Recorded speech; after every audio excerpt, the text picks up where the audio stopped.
fond of as teaching experiences.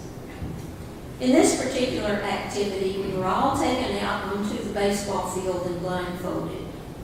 We were told that we were lost in the Himalayan mountains in the middle of a snowstorm.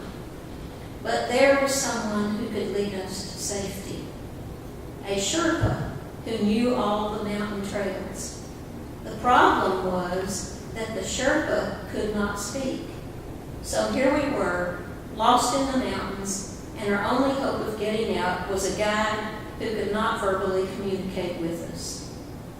The only means that the Sherpa had of letting us know which way to go was to beat two sticks together so that we could follow the sound.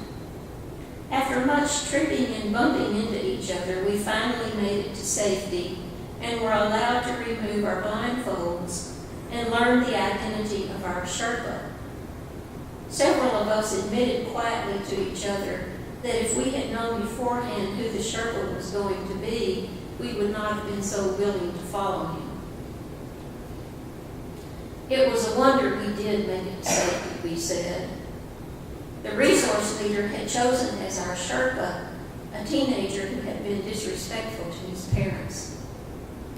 We were puzzled as to what the object of this lesson might be. After much discussion, we came to a conclusion that may or may not have been the resource leader's intention.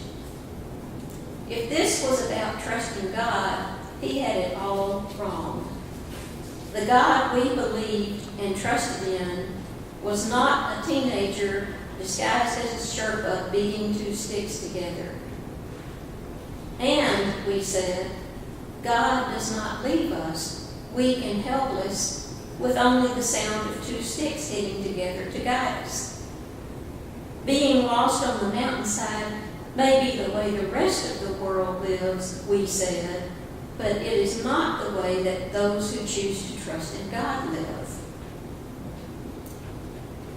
Yes, we know that our lives will never be trouble-free, and that we are not going to be consistently happy and gleeful. People get depressed. People lose jobs.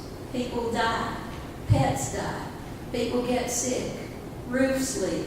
Cars break down. Life is hard. Our society does put us under pressure to accept certain standards, but we don't have to accept those standards, nor do we have to appear weak. God has given us brains, hands, and hearts. God has given us the strength and the ability to live contentedly, to stop comparing our lives to someone else's life, to be grateful for what we have and not take any of it for granted.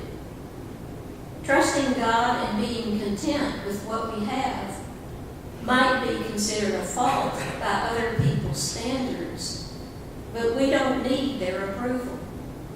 We are not walking around blindfolded, following the sound of two sticks hitting together, when we have the kind of trust in God that allows us to live confidently and contentedly. Paul says it best in his letter to the Philippians. I was very glad in the Lord because now at last you have shown concern for me again. Of course, you were always concerned, but had no way to show it. I'm not saying this because I need anything, for I have learned how to be content in any circumstance.